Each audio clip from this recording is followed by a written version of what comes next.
Let's have a look at some of the options available to us for glide settings with the Mini Moog. Now, glide is controlled predominantly over here in the controller section with this glide knob. So if we set it to 12 o'clock halfway and we play a G and then 2 octaves higher, it slides up.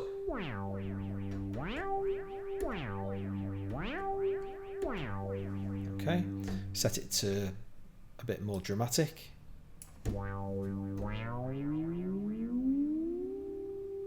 Takes its time.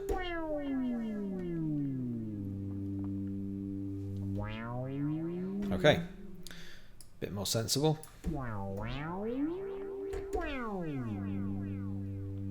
Now, how those two tones interact with each other is controlled by this little thing down here. See this play mode option? It's currently set to last, which means when I press the G on the keyboard and hold that down, if I now play a new G, it goes up.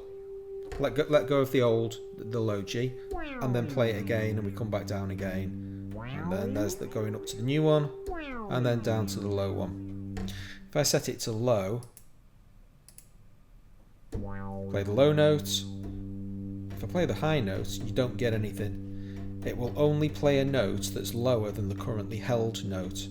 If I let go of everything, play the high G, hold that down, play the low note, it will slide down to it, and any subsequent note lower than it as well. As soon as I let go of the low note, it comes back up to the high. So it slides down, but it won't slide back up.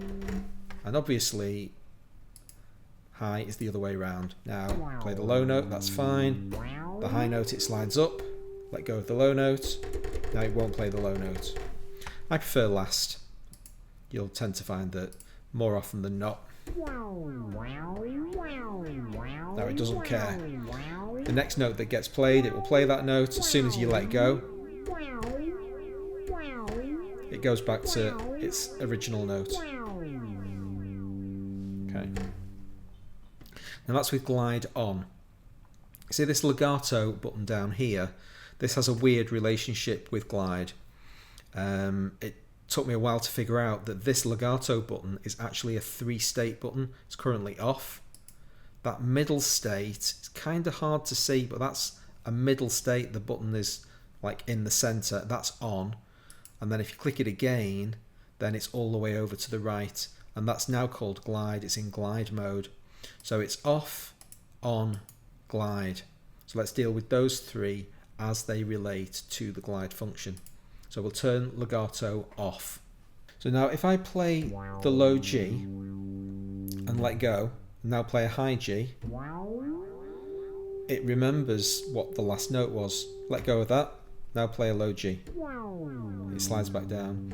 So with legato off and glide on, the keyboard knows what its last state was and will slide up or down to the next note or wherever that happens to be. Let's put legato on. So remember, this is this weird middle state. It's neither to the left nor to the right. It's in the middle.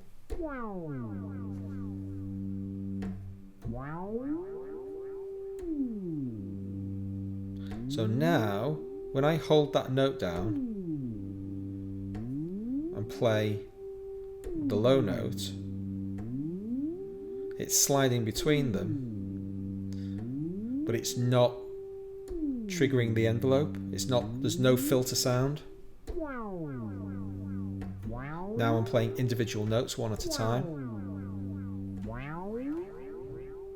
Let's turn legato off again. I have to click it twice. There's off. So I'm holding the low note down as I play the high note, and it's doing the whole filter sweep. With legato on, it's not doing the filter sweep.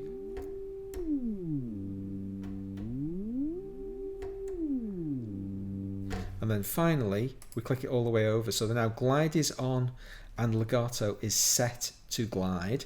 Let's see what happens now. So now I'm going to play an individual note on the keyboard, the low G. Let that go. Now I'm going to play high G. Just plays that note. It's got no slide, no sweep. Just plays that note. Low G, high G. Now then, I hold a low G down and then sweep up.